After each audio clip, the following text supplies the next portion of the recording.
like if they're already pre-approved and they're coming to you, but I mean, you kind of answered it like how a logical person would come in. Like, how do you offer, like, are you selling them if someone's like, oh, well, I already have, you know, I've already been pre-approved. How are you selling them on you, or are you selling them on NAV? Okay. Are you selling the benefit of what you can do, or what NAV can do, or what you can do together? Good question. You know, because that's where I get stumped up. Yeah, good question. So it's always important to understand where the lead's coming from, right? So you're going to have leads that are going to do online inquiries, and then you're going to have leads sometimes that are just kind of cold called, and then they're transferred to you. And so those are coming from two different points of views. So someone who's cold call and then transferred to you typically was not expecting the call. So we have to be empathetic and understand that, right? But there's a reason why they stayed on that call to be connected with you. So there's an underlying reason as to why they want a second opinion. So play off that. Does that make sense? Right. And so maybe a good way to start is to see if it's an inbound call, outbound call, or an inquiry. Does that make sense? So someone can call in, someone can do an online inquiry, someone was outbound dialed. So that's why it's always important to speak to the CSR agent and let, you know, I think they tell you outbound, inbound, right? Supposed to, right. I mean, right. If it's, let's just say I got one inbound, transferred it to me, and she's like, well, I'm already pre-approved, and then I'm like, well, they do this. She's like, yeah, I turned my W-2s, all that stuff, everything's back. At that point, how can you still, I don't know, I guess what's a way to necessarily win their business, or what would be a route that you would go? Yeah. Would you choose to sell yourself or sell a company? Or, I mean, I guess it's kind of by ear. Yeah. Okay. So I think I get what you're saying. So if someone did an outbound, like they called into the company, right? Sure. And they got transferred to you, and it just really depends on how the conversation starts. Okay. So if you follow the script that I'm going to share with you guys today, it's designed in a way that you drive the conversation, regardless if they're inbound, outbound, or what have you. And so, like, I personally am already thinking that this person called in because there is underlying doubt, or they're shopping, or they just want to know. And so I'm planting seeds in a way where it's covert in a conversation. It's not saying, well, I've been with the company for 3 years, you know, and I've done this, I've done that. NAF is special, blah, blah, blah, right? I don't do that. So right immediately off the bat, if I was talking to someone who told me and said, hey, Daniel, I already got pre-approved, I submitted all my W-2s or what have you, always agree, right? No matter what, you always agree. It's one of the things that you'll learn if you get even all the way into opening escrow. They say, hey, you know what, the other company's got lower rates. Awesome, I bet they do, right? Like it's because you're just agreeing with them. And say, but here's the difference, is that with New American Funding, since we're a direct conduit, all that I could show you is what you're qualified for today. So I can only give you information that is accurate, right? So if you were pre-approved or you were pre-qualified, I'd listen to the difference of those words, right? So if they said that I've already been pre-approved, I submitted all my income documentation, I'd say, perfect, great. How long ago did you get pre-approved? And so they say maybe like 4 months ago, 6 months ago. Okay, great, let me help you update it real quick. Does that make sense? Yeah. Now you're going right back into it. Now on the flip side, they said, oh, I just got pre-approved. Okay, perfect. Let me go ahead and make sure that it's correct. Okay. Does that make sense? Make sure it's all good. Yeah, let me make sure it's correct. And then get into a position where you can find out if the dialogue is open, like they're complying with you, or if there's an underlying intent. And they'll usually tell you right from the very beginning, like, hey man, look, I don't got any time. I already been pre-approved. What's your rate?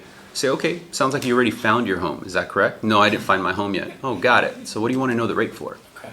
Right? Now you've just taken over the position of the authority and the consultant. Right. And say, I can give you the rate right now, but this time last week it was different. So I can only imagine that probably tomorrow or this time next week is going to be different. Here, let me explain to you how it works. Because I've already now, just based on that person's question, I can position myself as the authority now. Right. But in a way where I'm not bullying them and I'm actually educating them. Right? And say, just out of curiosity, is your first home? I was like, yeah, it's my first home. Okay, let me explain kind of how the process works. And then position yourself as the authority. Okay. Does that make sense? Yeah. Whereas natural reaction with most loan officers, they're going to go and try to sell. Well, did you get it in writing? What did they underwrite your file? See, we underwrite our files. Yeah. No, we have an underwriter look at it. That's almost like combating, right? Yeah. And so, but it's because of the way you view it. And so that's what I mean is like have fun with it. In order to have fun with it, you actually have to look at it as like, I want to help people. I want to help you. Oh, bro, I'm going to help you out. Oh man, I got the hookup. Okay. You know, something like that, right? Like that. Hey, dude, check this dude out. Watch. Like that almost. Yeah. Whereas if you look at it, you know, kind of like some of the seasoned veterans around here, they're more of a combative approach. You can sense that, right? Well, that's why I was kind of curious. Talked with Neil a little bit. Yeah. Like, I don't know how you do so well. I'm like, you're very. I was like, I've heard some of your calls. I was like, you're super direct. And when I was talking to him, that's what he told me. I was like, I am like that. I was like, but then I also see how that also hurts me on some calls. Yeah. I could win. I was like, because I feel that, you know, I can see and feel the conversation turning. And then I pretty much am like, fuck, I throw my hands up. I'm like, Yeah. shit. You know, Yeah. I just fucked up. Yeah. So, No, we all get there. You know, I got an agent on my team right now. He's very direct. Sometimes I'll ask him, like, dude, you sound like you're arguing with your wife. Yeah. You know, Yeah, and because we get an emotion, like sales is a very emotional sport, yeah. right? Like you lose one deal, you're gonna feel it, but then if you gain a deal, you forgot all about the one you lost. So it's kind of these ups and downs, and Yeah. I would say the key thing is really just kind of understand that it's just a game, Yeah. right? All it is a game, and whatever wins or losses you experience today, it just stays today. It stays, you know, it doesn't follow you into tomorrow.